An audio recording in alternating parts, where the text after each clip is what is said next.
चक्षुलाख्या चक्षुर्मिलितं येन तस्मै श्रीगुरवे नमः। श्रीचैतन्यमनोभीष्टं स्थापितं येन भूतले स्वयं रूप कदा मह्यं ददाति स्वपदान्तिकम्। वन्देऽहं श्रीगुरो श्रीयुक्तकमलं श्रीगुरुं वैष्णवाच्यं श्रीरूपं साग्रजातं सैकण्डरघुनाथान्वितं तं सजीवम् साद्वैतं साधूतं परिजनसहितं कृष्ण चैतन्य देवं श्री राधा कृष्ण पादान् सगण ललिता श्री विशाखान्वितांच।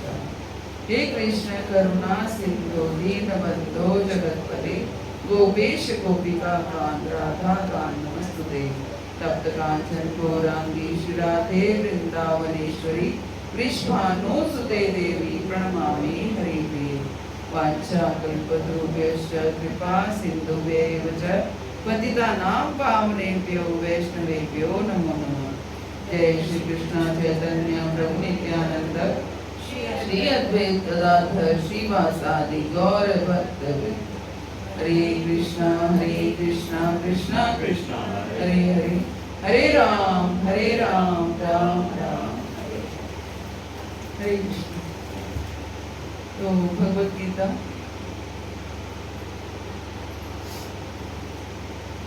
अध्याय 2 का हम श्लोक संख्या 20 कर रहे थे।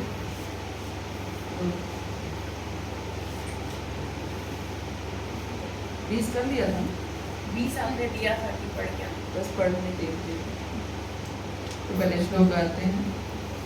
न जायते म्रियते वा कदाचिन् नायं भूत्वा भविता वना भूयात् अजो नित्य शाश्वतोऽयं पुराणो न हन्यते हन्यमाने शरीरे। न जायते म्रियते वा कदाचिन् नायं भूत्वा भविता वना भूयात् अजो नित्य शाश्वतोऽयं पुराणो न हन्यते हन्यमाने शरीरे। न जायते म्रियते वा कदाचिन् नायं भूत्वा भविता न भूयात् अजो नित्या शाश्वतोऽयं पुराणो न हन्यते हन्यमाने शरीरे।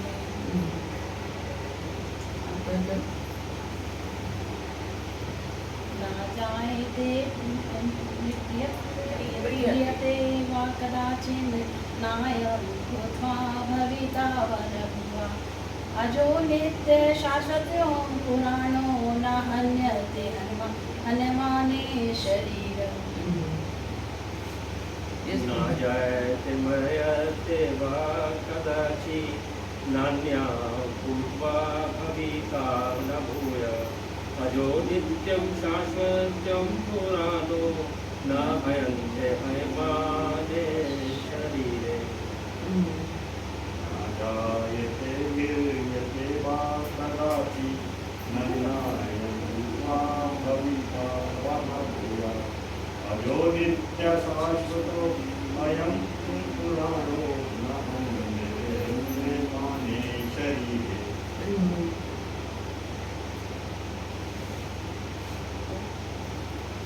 न जायते म्रियते वा कदाचिन् नायं भूत्वा भविता वा न भूयात् अजो नित्य शाश्वतोऽयं पुराणो न हन्यते हन्यमाने शरीरे। आत्मा के लिए किसी भी काल में ना तो जन्म है ना मृत्यु। वह ना तो कभी जन्मा है न जन्म लेता है और ना जन्म लेगा। वह अजन्मा नित्य शाश्वत तथा पुरातन है। शरीर के मारे जाने पर वह मारा नहीं जाता। तो भगवान ने भगवत गीता की जो शुरुआत की है, एक तरह से दूसरे अध्याय के 11वें श्लोक से भगवत गीता के उपदेश की शुरुआत हुई है। और साथ के ये कौन सा श्लोक है? 20वां श्लोक है। 13वें श्लोक से ही भगवान ने आत्मा के बारे में बताना शुरू कर दिया। इसका अर्थ क्या है कि हमारा सबसे मुख्य जो सीखने की और याद रखने की बात यह है कि हम शरीर नहीं हैं, हम आत्मा हैं। अगर केवल एक यही, इसलिए जो चीज ज्यादा सिखानी होती है वो पहले पहले सिखा दी जाती है। भगवान सबसे पहले अर्जुन को ये बता रहे हैं, भाई तुम शरीर नहीं हो, तुम आत्मा हो, और जो ये सामने तुम्हारे निज जन जिसे तुम कह रहे हो, प्रियजन जिसे तुम कह रहे हो, वो भी आत्माएं हैं, शरीर नहीं है। अगर तुम मारोगे तो वो शरीरों को मारोगे, लेकिन वो तो आत्माएं हैं। तो इसलिए अपने आप को शरीरों के स्तर पर मत देखो, आत्मा के स्तर पर देखो, है ना। अपने आप को आत्मा, हम कहते हैं हम भगवान के अंश हैं, हम भगवान की संतानें हैं, है ना। तो क्या हम भगवान की संतानें हैं? तो हम संतानें हैं, तो जो एक कुत्ता है वो संतान नहीं है क्या? एक जो कुत्ता है वो भगवान की संतान नहीं है क्या? वो भी भगवान की संतान है। जो कोई, जिसने कोई भी दूसरा शरीर धारण किया है वो भी भगवान की संतान है। क्यों? क्योंकि वो भी आत्मा है, और भगवान क्या है? परमात्मा है। भगवान परमात्मा है और हम सब आत्मा हैं, इसलिए हम सब भगवान के अंश हैं। और हम ये नहीं कि हमने मनुष्य शरीर धारण किया, किसी ने कुत्ते का शरीर धारण किया, किसी ने मच्छर का शरीर धारण किया, शरीर ही तो अलग अलग हैं, बाकी उनके अंदर जो आत्मा है वो सबकी एक समान है। ये नहीं कि जो चींटी की आत्मा है वो अलग है, हाथी की आत्मा अलग है। चींटी में भी वही आत्मा है, हाथी में भी वही आत्मा है। इसलिए आत्मा का साइज क्या बताया गया? आत्मा का साइज क्या होता है? बाल के टिप के 10,000वां हिस्सा। एक स्त्री के बाल का टिप जो होता है कितना होता है? दिखाई भी नहीं देता, उसका भी 10,000वां हिस्सा। ये आत्मा का साइज होता है। तभी तो आत्मा जब शरीर में से निकलती है तो दिखाई ही नहीं देती, क्योंकि जो चीज बहुत बारीक होगी, बहुत छोटी होगी, वो दिखाई नहीं देती। आप देखिए, अगर सुई जमीन पर गिर जाती है तो बहुत अच्छे से दिखाई नहीं देती, या कोई हमारा कोई छोटा चीज कान का वो गिर जाता है तो दिखाई नहीं देता, क्योंकि छोटा है। जब छोटी चीज भूमि पर गिरी हुई दिखाई नहीं देती, तो आत्मा तो कान के टिप का 10,000वां हिस्सा है। तो जब शरीर में से निकल करके जाती है तो कैसे दिखाई देगी? क्यों भगवान ने आत्मा का इतना छोटा साइज बनाया? क्योंकि भगवान अपने भक्तों में, बच्चों में किसी में भी भेद नहीं करना चाहते। कि ये नहीं कि चींटी का आत्मा का साइज, क्योंकि चींटी का शरीर छोटा है, मच्छर का शरीर छोटा है, तो अगर शरीर छोटा है तो आत्मा उसके अंदर हृदय में रखी जानी है, तो आत्मा का साइज तो फिर छोटा होगा, जब तो शरीर में समाएगा ना, है ना। इसलिए भगवान ने आत्मा का साइज ही इतना बनाया ताकि तब सब शरीरों में वो समा जाए, हर तरह के शरीर में वो समा जाए। लेकिन उसकी पावर इतनी ज्यादा बताई कि आत्मा शरीर में होती है तो वो शरीर चलायमान हो जाता है। आप देखिए, आत्मा शरीर में होती है तो शरीर चलता है, शरीर हिलता है, डुलता है, शरीर में चेतन होता है, चेतना आती है, शरीर चल फिर चल सकता है, हिल डुल सकता है। लेकिन अगर आत्मा शरीर से निकल जाती है तो हम कहते हैं ये तो बिल्कुल स्थिर हो गया, ये तो कुछ नहीं चल रहा है ना। तो हाथी में भी वही आत्मा है। आप ये देखिए, वो आत्मा शरीर में आती है तो हाथी भी हलचल कर रहा है। अगर हाथी के शरीर से भी आत्मा निकल जाती है तो हाथी भी हलचल नहीं कर सकता। यानी कि एक इतनी सी आत्मा ने इतने बड़े शरीर को चलाया हुआ है। कितनी पावर है उस आत्मा में। आत्मा कितनी सी है और शरीर इतना बड़ा है। वो पीछे क्या डायनासोर्स अब तो लुप्त तो हो गए, लेकिन थे तो वो भी जीव ना, है ना। तो डायनासोर्स में भी वही आत्मा है। इतनी सी आत्मा ने इतने बड़े शरीर को चलायमान किया हुआ है। वो शरीर चल पा रहा है, हिल पा रहा है, डुल पा रहा है, हर तरीके से वो शरीर चल रहा है। तो ये अंतर है कि आत्मा शरीर में है तो शरीर एक्टिव है, शरीर चेतन है, शरीर जड़ नहीं है। एक होता है जड़, एक होता है चेतन। जड़ क्या है? जो चीज जड़ है, मतलब कोई हिल डुल नहीं सकती। पेड़ की जड़ क्या होती है? हिल डुल नहीं सकती, स्थिर है। पत्ता गिर के इधर उधर चला जाएगा लेकिन जड़ स्थिर रहेगी। इवन कभी बहुत तेज आंधी भी आ जाती है तो क्या होता है? पेड़ गिर जाता है लेकिन जड़ वहीं की वहीं रहती है, जमीन में रहती है। तो जड़ जो है, जड़ मीन्स जो स्थिर रहे, चेतन मीन्स जो चलता रहे। तो हम सब चेतन इसलिए हैं क्योंकि हमारे शरीर में आत्मा है। इसका मतलब क्या है? शरीर तो कोई भी हो सकता है। आज हम प्लास्टिक सर्जरी करा लें तो क्या होगा? मुखौटा बदल जाएगा। फिर मैं नहीं हूँ, आप नहीं है, कोई पहचान भी नहीं पाएगा कि आप कौन हैं। तो यानी कि शरीर कोई भी बदल सकता है लेकिन आत्मा वही की वही रहती है। तो यही अंतर बताया गया कि शरीर में क्या है? 6 स्टेप्स हैं। क्या 6 स्टेप्स हैं? शरीर की जो है जन्म होता है, आत्मा का कोई जन्म नहीं होता। आत्मा शाश्वत है, भगवान से प्रकट हुई है, जैसे है वैसे ही रहेगी, हमेशा रहेगी, हमेशा से थी, हमेशा है। क्या बता रहे हैं? आत्मा के लिए किसी भी काल में ना जन्म है ना मृत्यु है। ना आत्मा का जन्म होता है ना मृत्यु होती है। शरीर का जन्म होता है, शरीर की मृत्यु होती है, आत्मा की मृत्यु नहीं होती है। जब हम कहते हैं वो फलां व्यक्ति मर गया तो वो शरीर ही केवल मरा है, आत्मा तो निकल करके तुरंत चली गई। क्योंकि जब व्यक्ति मरता है तो शरीर रखा रहता है सामने। तो हम अभी शरीर रखा हुआ है तो भी हम कह देते हैं वो व्यक्ति मर गया, है ना। बॉडी रखी हुई है, मेरी माँ मरी, बॉडी रखी हुई है तो मैंने बोल दिया मेरी माँ मर गई। माँ मर गई लेकिन शरीर तो रखा है। इसका मतलब माँ कौन थी? शरीर थी या आत्मा थी? माँ कौन थी? शरीर तो रखा है। अगर शरीर थी तो कैसे? शरीर तो रखा है तो फिर माँ कैसे मर गई? आत्मा है ना, आत्मा थी। आत्मा जो निकल करके चली गई वो मेरी माँ है ना।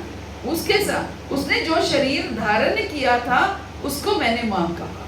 तो आत्मा जो है शरीर में से निकल करके चली गई। तो ये है कि शरीर रखा रहता है, आत्मा निकल जाती है, फिर भी हम कहते हैं व्यक्ति मर गया। तो इसलिए हम सब क्या हैं? शरीर नहीं है, हम आत्मा है। क्योंकि शरीर के होने के बावजूद भी हम डेड डिक्लेयर कर देते हैं। शरीर तो वहीं का वहीं है, शरीर बाद में जलाया जाता है, दफनाया जाता है, जो भी किया जाता है, लेकिन उसके होने के बावजूद भी हम उसको डेड डिक्लेयर कर देते हैं। क्योंकि हम सब शरीर नहीं हैं, हम आत्मा हैं। तो आत्मा के लिए किसी भी काल में ना तो जन्म है और ना मृत्यु है।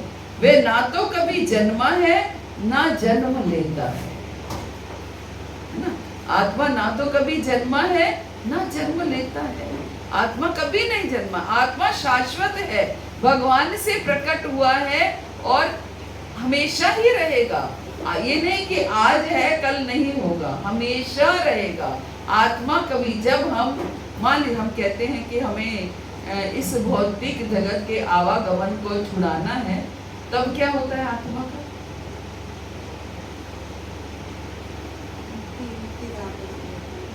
तब आत्मा भगवान के धाम में चली जाती है ना। तब भगवान आत्मा को, तब भी आत्मा को हमेशा शरीर धारण करना ही पड़ता है।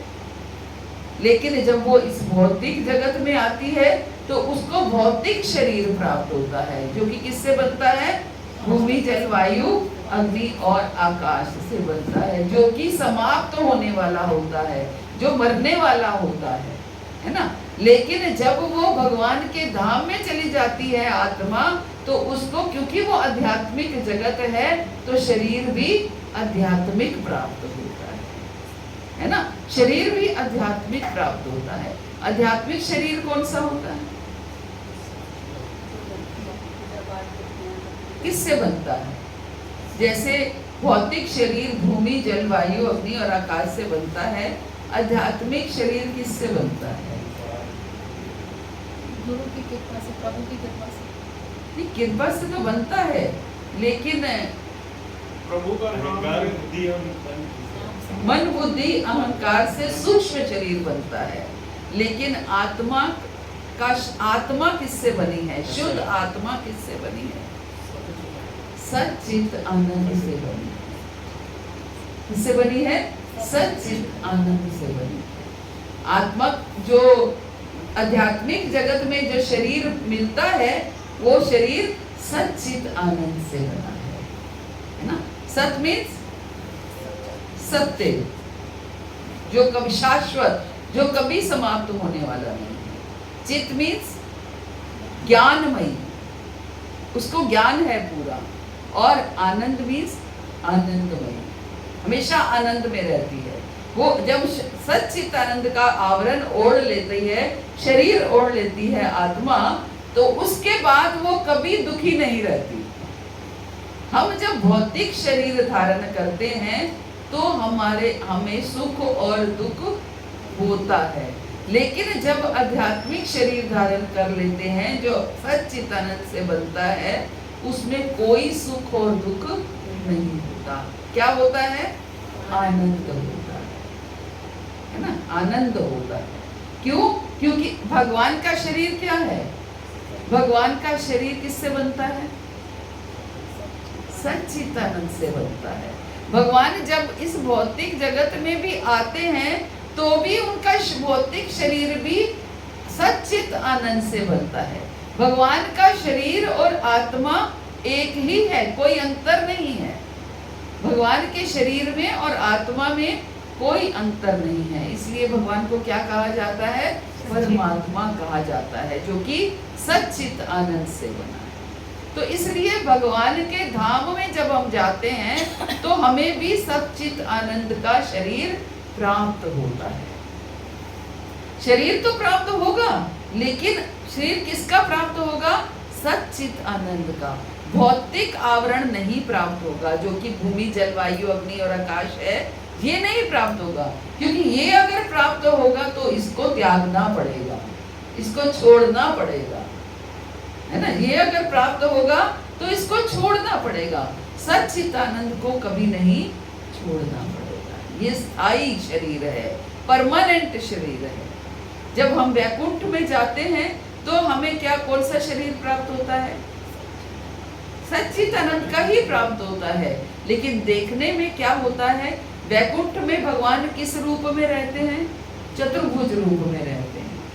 वैकुंठ और गोलोक, ये दोनों में अंतर नहीं भी है भी। अंतर क्या है कि वैकुंठ जो है भगवान का ऑफिस है एक तरह से, और गोलोक क्या है? भगवान का घर है। गोलोक में भगवान अपने घर की ड्रेस में रहते हैं, और वैकुंठ में भगवान ऑफिशियल ड्रेस में है। जैसे हम ऑफिस में जाते हैं तो अलग ड्रेसअप होके जाते हैं, ऐसे ही भगवान वैकुंठ में अलग ड्रेसअप होके जाते हैं। और वैकुंठ में भगवान चतुर्भुज रूप में रहते हैं, अर्थात जो चतुर्भुज भी हैं ये भी भगवान की ऑफिशियल ड्रेस है कि 4 भुजाएं लगा के जाते हैं। इसलिए वैकुंठ में रहने वालों की भी भुजाएं 4 होती हैं। वैकुंठ में सब लोगों की भुजाएं 4 होती हैं, है ना? तो इस तरीके से ये अंतर है। तो हम आत्मा है, लेकिन जब शरीर को छोड़ते हैं और भगवान के धाम में जाते हैं तो हमें शरीर भी भगवान जैसा प्राप्त होता है। तो अंतर क्या है? शरीर का जन्म होता है, शरीर की क्या होता है? वृद्धि होती है, शरीर बढ़ता है ना? जन्म होती है, वृद्धि होती है, और शरीर फिर अस्तित्व में आ जाता है। 6 स्टेप्स हैं: जन्म, वृद्धि, अस्तित्व, और पिछली बार भी बताए थे मैंने,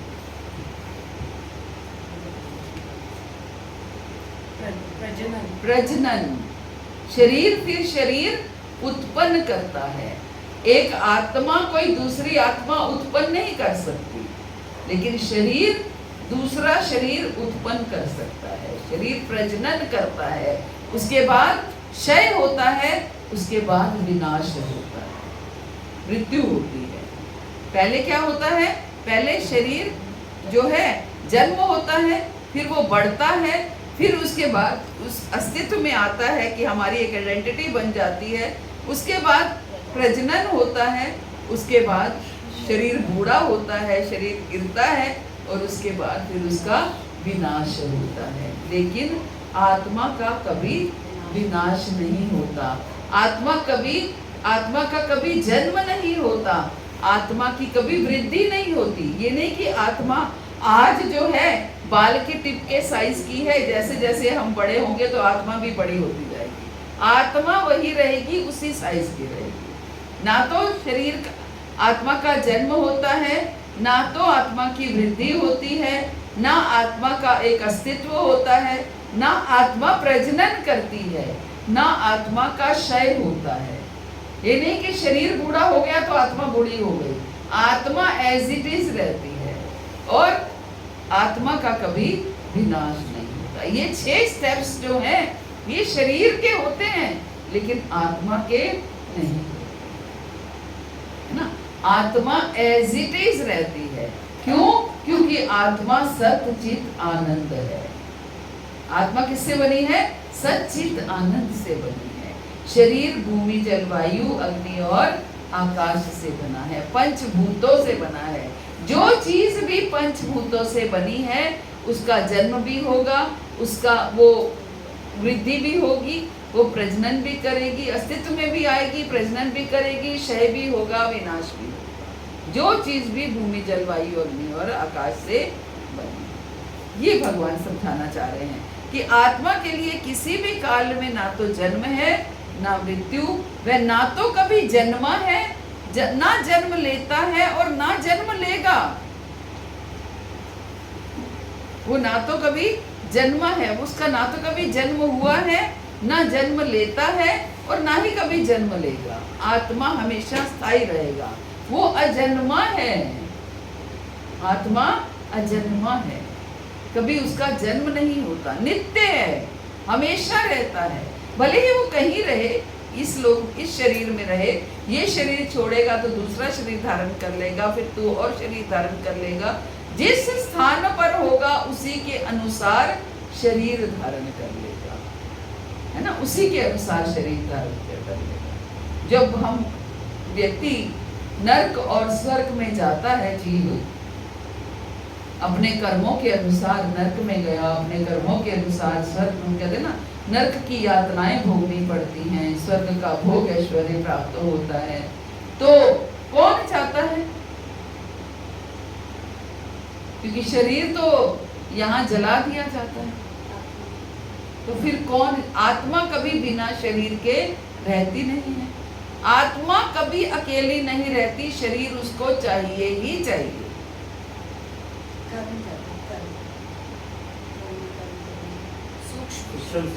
सूक्ष्म शरीर, तो सूक्ष्म शरीर साथ जाता है, जिसे हम यातना शरीर भी कह देते हैं। नर्क में जाता है तो उसे यातना शरीर कह देते हैं, है ना। सूक्ष्म शरीर के आवरण होता है। जब आत्मा जाती है, कहीं भी जाती है, तो ये सूक्ष्म शरीर वाहन बन के जाता है आत्मा को एक स्थान से दूसरे स्थान पर ले जाने के लिए। क्योंकि ये शरीर तो यहीं जला दिया गया, तो आत्मा को कोई शरीर चाहिए। आत्मा सूक्ष्म शरीर के साथ नर्क और स्वर्ग में जाती है ना। और वह अजन्मा है, वो नित्य है, हमेशा रहती है आत्मा। आत्मा कभी भी समाप्त नहीं होती, आवरण उसके बदलते रहते हैं। आवरण भौतिक आवरण है, यानी कि भूमि जल वायु अग्नि पंचभूतों का आवरण है, और सूक्ष्म शरीर का आवरण है, या फिर कारण शरीर का आवरण है। कारण शरीर का आवरण मतलब हम के पूरे अपने सच्चिदानंद का आवरण है ना। सच्चिदानंद का आवरण है। जब हम गोलोक जाते हैं, भगवान के धाम में जाते हैं, तो कौन सा शरीर होता है? तो सच्चिदानंद का शरीर। हर जगह का शरीर अलग अलग है। जैसे हम भारत में रहते हैं तो बहुत गर्मी है तो हम कॉटन के कपड़े पहनते हैं। अगर हम अमेरिका या कनाडा कुछ ऐसी कंट्रीज में चले जाएं जहां माइनस में टेम्परेचर है तो हमें क्या करना पड़ेगा? कॉटन के कपड़े नहीं चलेंगे, वहाँ मोटी मोटी जैकेट्स पहननी पड़ेंगी, वूलन बड़े मोटे मोटे वूलन्स पहनने पड़ेंगे। यानी कि देश के अनुसार हमारे वस्त्र बदल गए, हमारा आवरण बदल गया।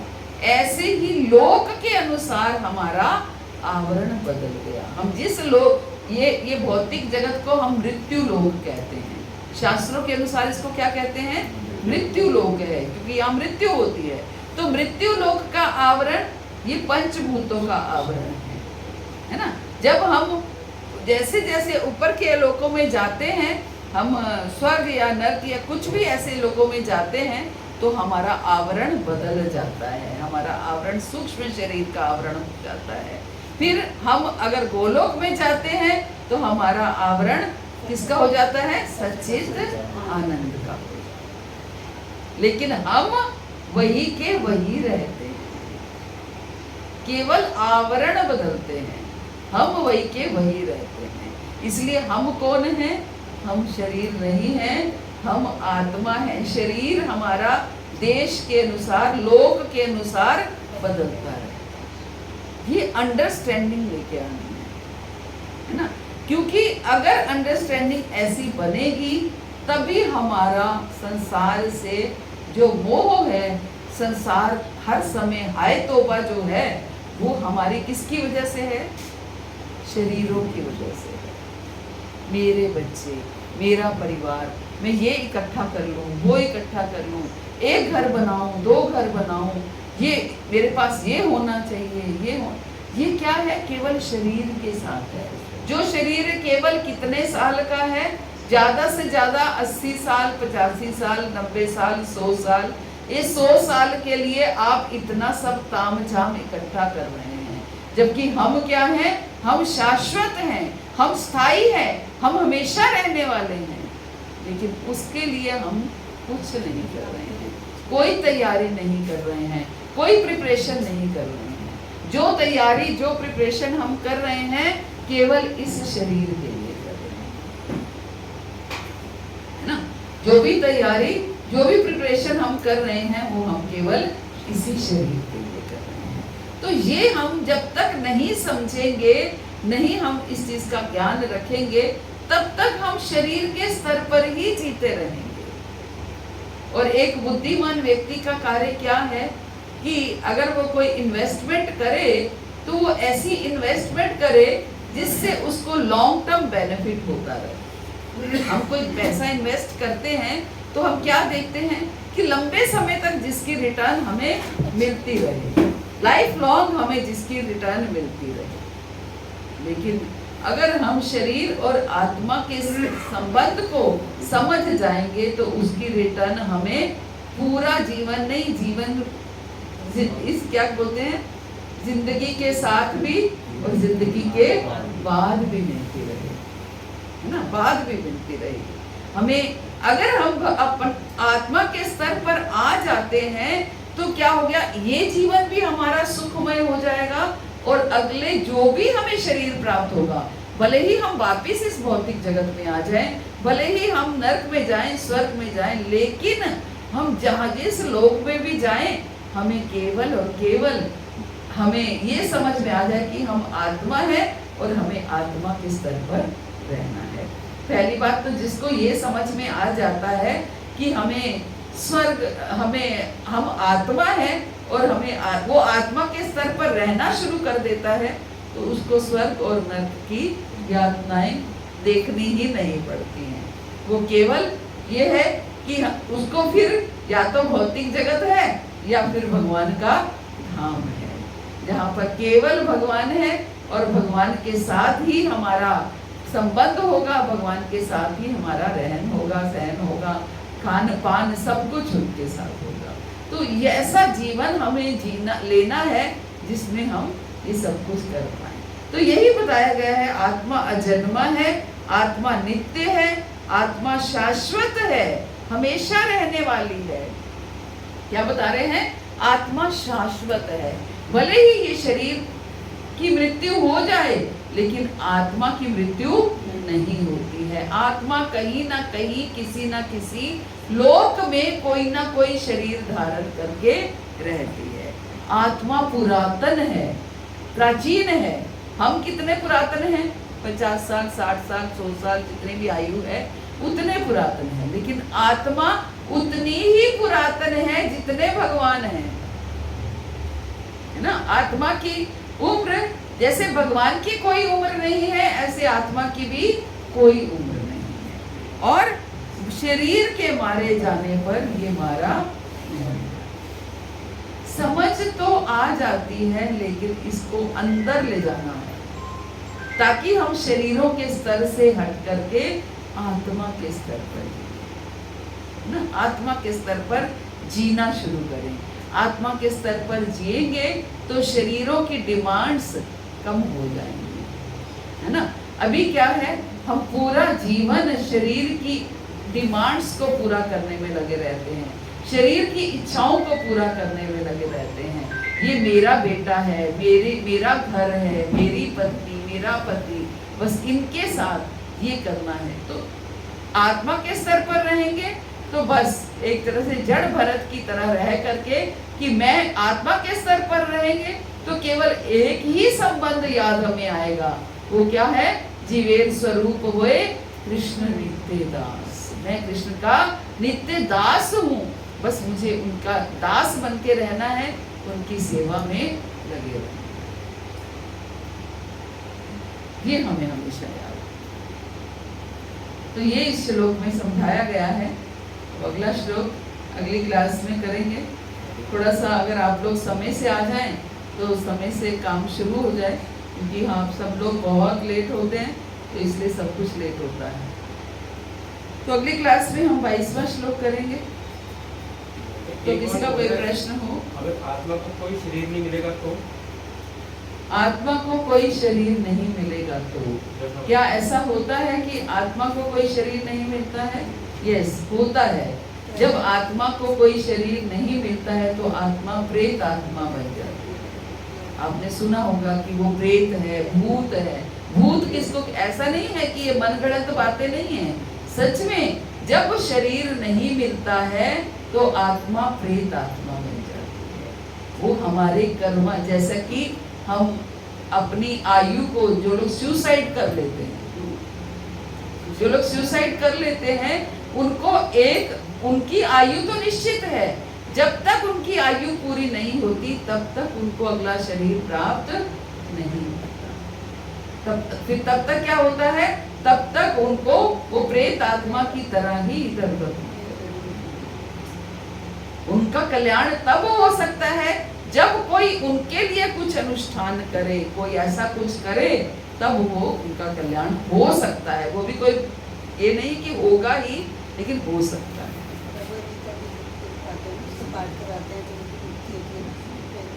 तो ये आत्मा, प्रेत आत्मा, अगर शरीर नहीं मिलता है तो प्रेत आत्मा बन जाती है। इसलिए कम से कम शरीर मिलना बहुत आवश्यक है ना। शरीर मिलना, जो हम श्राद्ध करते हैं, वो श्राद्ध क्यों करते हैं?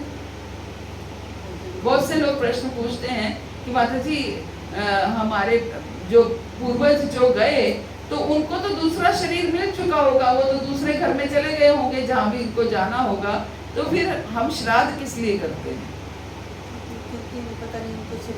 यस, इसी उससे कि पता नहीं उनको शरीर मिला है या नहीं मिला। कई बार ऐसा होता है, पितर लोक, इसने सुना है पितर लोक भी एक लोक होता है। भूर, भुवर, स्वर। जो भुवर है वो पितर लोक है ना, भूमि से ऊपर है वो लोक। वहां वो क्या है? एक तरह से वेटिंग रूम है। वहां पर कई बार ऐसा होता है कि हमारे कर्मस के अनुसार जैसा हमें शरीर मिलना चाहिए वैसा शरीर नहीं मिल पाता, तो वेटिंग पीरियड होता है। तो पितरों को कई बार वेट करना पड़ता है उस शरीर का। तो वेटिंग उस पीरियड में जो वेटिंग पीरियड जो होता है, या फिर हमारे कर्मस ऐसे नहीं है कि हमें शरीर प्राप्त हो पाए, तो जब तक वो शरीर हमें प्राप्त नहीं होता तब तक हमें उस लोक में रहना होता है, और उस लोक में कोई भी खान पान का अरेंजमेंट नहीं होता। तो इसलिए श्राद्ध किए जाते हैं कि अगर एक संशय के इन केस हमारे पितर अगर पितर लोक में हैं तो उनको भोजन मिल जाए। कोई जरूरी नहीं है कि वो पितर लोक में हो, लेकिन अगर हैं तो हम नहीं जानते। तो माता जी ये जो अपने ना वहाँ पे पितर लोग में होते हैं, तो वो क्या ना नीचे भी आते हैं क्या? ये वो 15 दिन के लिए 15 दिन जब ये श्राद्ध का टाइम होता है, यही कहा जाता है कि वो उस समय पे उनको साल में 15 दिन उनको छुट्टी दे दी जाती है कि जाओ अपने अपने जो पहले के घर हैं वहाँ जाओ और अपना भोजन साल भर का स्टॉक इकट्ठा करके लेके आओ। नीचे आते हैं, यही शास्त्र बताते हैं। जैसे वो कहते हैं ना कि अब जैसे कहते हैं कि किसी घर में भूत है और ये, तो क्या नहीं, वो भूत नहीं है, वो भूत नहीं है, वो मतलब ये नहीं कि वो प्रेत आत्मा नहीं है, वो एक पितर है। पितर लोक में अभी उनको शरीर मिलने में समय लग रहा है बस। अगर वो पितर जरूरी नहीं है कि वो पितर लोक में हो ही, कई बार इमीडिएट भी शरीर मिल जाता है। ज्यादातर इमीडिएट कर्मस के अनुसार हमें इमीडिएट शरीर मिल जाता है, लेकिन अगर नहीं है तो हम पितर लोक में हैं तो पितर लोक में हमें भोजन पहुंचाना पड़ता है। तो माता जी हमें तो ये नहीं पता होगा कि नहीं वो पितर लोक में है या हमको शरीर नहीं पता, तो इसलिए हमेशा तो यस, करना ही इसलिए पड़ेगा। हमेशा करते हैं,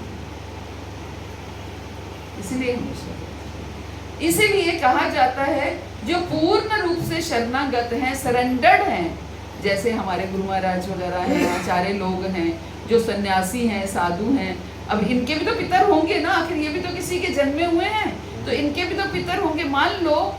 तो इसलिए जो पूर्ण रूप से शरणागत हैं उनको श्राद्ध करने की आवश्यकता नहीं है। क्यों नहीं है? क्योंकि जो पूर्ण रूप से शरणागत हो जाते हैं, कहते हैं उनकी तो 14 पीढ़ियां वैसे ही तर जाती हैं, तो ठीक है, वो तो वैसे ही तर जाएंगे, उनको भोजन की आवश्यकता पितृ लोक में क्या होता है? है। पितृ लोक में क्या होता है? पितर लोग कुछ नहीं है, वेटिंग पीरियड है, पूरा भोग विलास होता है, कुछ नहीं, ऐसा नहीं है। एक लोक है, जैसे आप स्टेशन पे आप वेटिंग रूम कह सकते हैं, वो वेटिंग रूम है, वैसे ही वहाँ वेटिंग रूम। वहाँ कोई यातनाएं नहीं दी, यातना ही नहीं दी, यातना नहीं दी। तो माता जी जैसे आप बताते हो, माता जी जैसे अभी आपने कहा क्या कहते हैं, ये अर्जुन को जो है वो वैकुंठ धाम जो है इधर ही भौतिक जगत में ही उनको दर्शन हो गए थे उसके प्रभु के, तो वो कैसे हो गए थे? वो तो भगवान ने, उन्होंने इच्छा की, जब भगवान ने उनको ये, वो तो उनके मित्र थे, उनके बुआ के बेटे थे, तो उनको तो ये लगा ही नहीं था कि ये भगवान है। तो जब उन्होंने इतना सब कुछ उपदेश सुना, आप देखिए कि 11वें अध्याय में भगवान ने अपना विराट रूप दिखाया, विराट रूप है ना। उससे पहले 10 अध्याय जो है एक तरह से, तब तक पूरी भगवत गीता ऑलमोस्ट भगवान ने सुना दी थी। फिर जब अर्जुन को लगा ये तो इतने ज्ञानवान है, ये तो कोई साधारण मनुष्य नहीं है, तो उन्होंने बोला कि मैं आपका असली रूप देखना चाहता हूँ, आप हो कौन, आप दिखाओ तो सही। तो बोले आप मुझे साधारण आंखों से नहीं दे सकते, तो भगवान ने उन्हें दिव्य चक्षु दिए और अपना विराट रूप दिया, है ना, पूरी गीता सुनाने के बाद। तो ये तभी यही कहा जाता है जो 10 अध्याय को अच्छी तरह समझ लेता है वो भगवान को अच्छी तरह समझ लेता है, भगवान का विराट रूप देखने के में सक्षम हो जाता है। विराट रूप मतलब ये नहीं कि भगवान अपना विराट रूप दिखाएंगे, तब उसको भगवान की भगवत्ता समझ में आती है, भगवत्ता समझ में आती है। तब तक संशय में, अर्जुन भी तो संशय में था कि ये भगवान है या नहीं है, ये तो मेरे मित्र हैं, तो तब भगवान की भगवत्ता समझ में आती। इसीलिए कहते हैं भागवत पढ़ने से पहले गीता को समझना बहुत आवश्यक है। कल आपने बताया मुक्ति और मोक्ष का, जब मुक्ति आपने कहा था कि जो है उसका काम रह जाता है, मतलब है, तो उसका शरीर तो दूसरे शरीर में चला जाता है, हैं इस मुक्ति का मतलब ये नहीं कि हम शरीर नहीं लेंगे दोबारा। मुक्ति का मतलब है कि हमने शरीर छोड़ दिया, शरीर से मुक्ति, नॉट वो तो फिर मोक्ष ही हो गया ना। शरीर से मुक्ति की बात हो रही थी कल तो, कि जब हमारी इच्छाएं जो हैं रह जाती हैं लेकिन शरीर समाप्त हो जाता है, तो क्या होता है, अभी इच्छाएं हैं और शरीर समाप्त हो गया, तो हमें वापस उन इच्छाओं को पूरा करने के लिए आना ही पड़ेगा। उस उधर तो नहीं, हाँ उसी घर में तो नहीं, कोई भी घर, भगवान के लिए घर का कोई मतलब नहीं है। नहीं मतलब उस उधर तो नहीं जन्म माना, जिस इच्छा उसकी उधर भी दूसरे, अगर वहाँ पे घर में उसकी इच्छा वो वाली पूरी करेगा वहाँ पे। देखिए, इच्छा निर्भर करता है आपकी क्या इच्छा है। आपकी इच्छा है कि मैं अपने पोते को जो है वो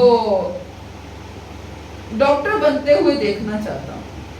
मेरे पिताजी बहुत सुनाते थे कि कहते थे कि किसी ने बोला कि बताया कि बेटा तेरे, किसी ज्योतिषी ने बताया तेरे आगे पीछे गाड़ियां घूमेंगी, तेरे आगे पीछे, उस समय किसी किसी के पास गाड़ी हुआ करती थी या होती भी नहीं थी, तेरे आगे पीछे गाड़ियां घूमेंगी, तो वो ट्रैफिक पुलिस बन गया। तो आगे पीछे तो गाड़ियां तो घूम रही है ना। तो ऐसे ही भगवान बड़े चतुर हैं, वो एक तीर से कई निशाने मारते हैं। आपकी इच्छा, इसीलिए कहते हैं इच्छा बड़े सोच समझ के करनी चाहिए। हमें ऐसे ही इच्छा नहीं कर लेनी है। हम इच्छा करें कि मैं अपने पोते को डॉक्टर बनते हुए देखना चाहता हूँ। हो सकता है आप अपने पोता आपका डॉक्टर बन जाए और आप उनके कंपाउंडर बन जाए, देखना ही तो है ना, देखना है ना। तो आप इच्छा कैसी कर रहे हैं, इस सोच समझ के इच्छा करनी ना, ऐसे ही इच्छा। इसलिए इच्छा, प्रहलाद महाराज ने क्या बोला, हे प्रभु कुछ ऐसा करो मेरी कोई इच्छा ही ना हो, मेरी कोई इच्छा ही ना हो। इच्छा शून्य बनाना है, अन्य अभिलाषी। शुद्ध भक्ति की डेफिनेशन क्या है, अन्य अभिलाषी तो शून्यम, मेरी अन्य कोई अभिलाषा ही ना हो, केवल एक ही अभिलाषा। वो क्या है कि मैं भगवान की सेवा में लगा रहूं, बस, और कोई अभिलाषा ही ना हो। इसलिए आप ये मत सोचिए कि आपने अगर ये इच्छा की मैं अपने पोते को डॉक्टर बनते देखूं तो आपका जन्म आपके पोते के घर में हो जाएगा। कोई जरूरी नहीं है। आप उनके क्लिनिक के सफाई वाले भी बन सकते हैं अगर आपके कर्मास के अनुसार ये नहीं हुआ तो। आपके कर्म कैसे हैं, उसकी कैलकुलेशन क्या है, वो हम नहीं जानते हैं। इसलिए हमें ऐसी कोई इच्छा करनी ही नहीं। माता जी, अगर हम ये इच्छा कर रहे हैं कि हमें भगवान का प्रेम मिले, तब तो कोई चांस नहीं है इधर जाने का। बिल्कुल, यही इच्छा ही तो करनी है कि हम भगवान की सेवा करें। सेवा का मतलब क्या है, सेवा मीन्स प्रेम मिलेगा ही मिलेगा। जो जिसकी सेवा करता है उसका प्रेम पाता है ना। तो सेवा की इच्छा, प्रेम से भी ज्यादा सेवा की इच्छा, कि मैं भगवान की सेवा करूं, हर समय भगवान की सेवा करूं। और सेवन मुखो ही जीवा दो, सबसे पहली सेवा क्या है, मुख और जीवा से भगवान का नाम, ये सबसे पहली सेवा है। पितृलोक उनको मिलता है, पितृलोक उनको मिलता है जिनकी इच्छाएं पूरी।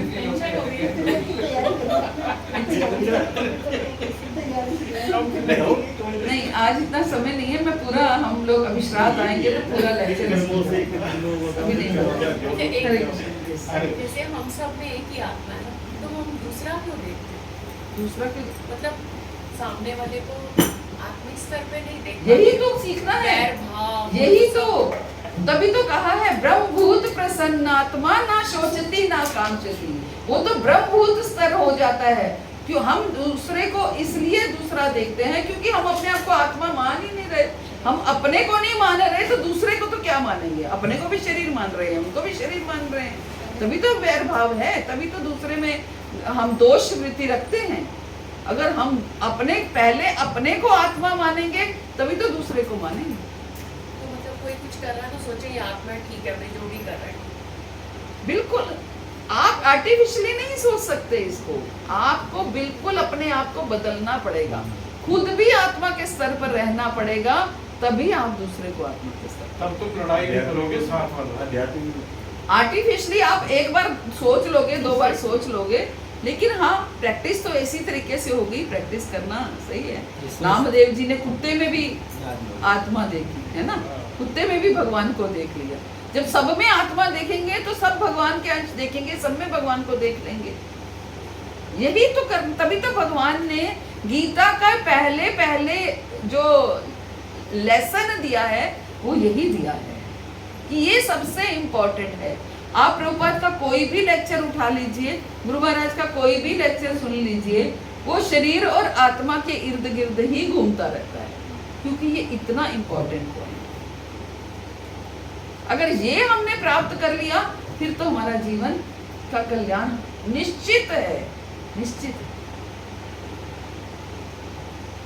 माता जी एक आखिरी प्रश्न है, जैसे कि आपने पहले भी बताया है कि जो हमारे पृथ्वी से ऊपर के लोग हैं उसमें क्रमशः ऐश्वर्य बढ़ता जाता है, तो पृथ्वी लोग तो हमसे ऊपर है, तो उसमें नहीं हमसे प्रभु जी, ज़्यादा ऐश्वर्य, ऐश्वर्य नीचे के लोगों में भी ऐश्वर्य है। मतलब हमारे पृथ्वी से ज़्यादा है ना, वहाँ पे पृथ्वी लोग में ऐश्वर्य, तो नीचे के लोगों में भी ज्यादा है। आप अतल वितल सुतल तलातल महातल रसातल सब में जाएंगे ना, उन नहीं जाओ लेकिन लेकिन उनमें भी ऐश्वर्य है, बस अंधकार है। नहीं, मेरा प्रश्न ये था माता जी, जब पृथ्वी लोक में हमारे पृथ्वी लोक से ज़्यादा ऐश्वर्य है, तो पितरों को क्या नाम हमारे ऊपर क्यों निर्भर रहना पड़ता है? नहीं देखो, हर लोक की अलग अलग एक पैरामीटर्स तो होते हैं ना, नियमावलियां तो होती है ना हर लोक की। अब हम चाहें, जैसे हम कहते हैं स्वर्ग में जाओ तो जो इच्छा करो वही वृक्ष पर आ जाता है, लोक पे तो नहीं है ना ये। ऐसे ही पितर लोक की ये नियमावली है कि वहां पर फूड प्रोवाइड नहीं किया जाए। हर लोक की अलग अलग नियमावली है, उस लोक की ये नियमावली है। हाँ यस, जैसे हम फ्लाइट की टिकट बुक करते हैं ना, तो with food without food book करते हैं ना, अपना फूड भी तो ले जाते हैं। अपना फूड ले जाते हैं, तभी पितरलोक में अपना फूड जाता है। चलिए, हरे कृष्णा, श्री प्रभात की जय, गुरु महाराज की जय। आप सब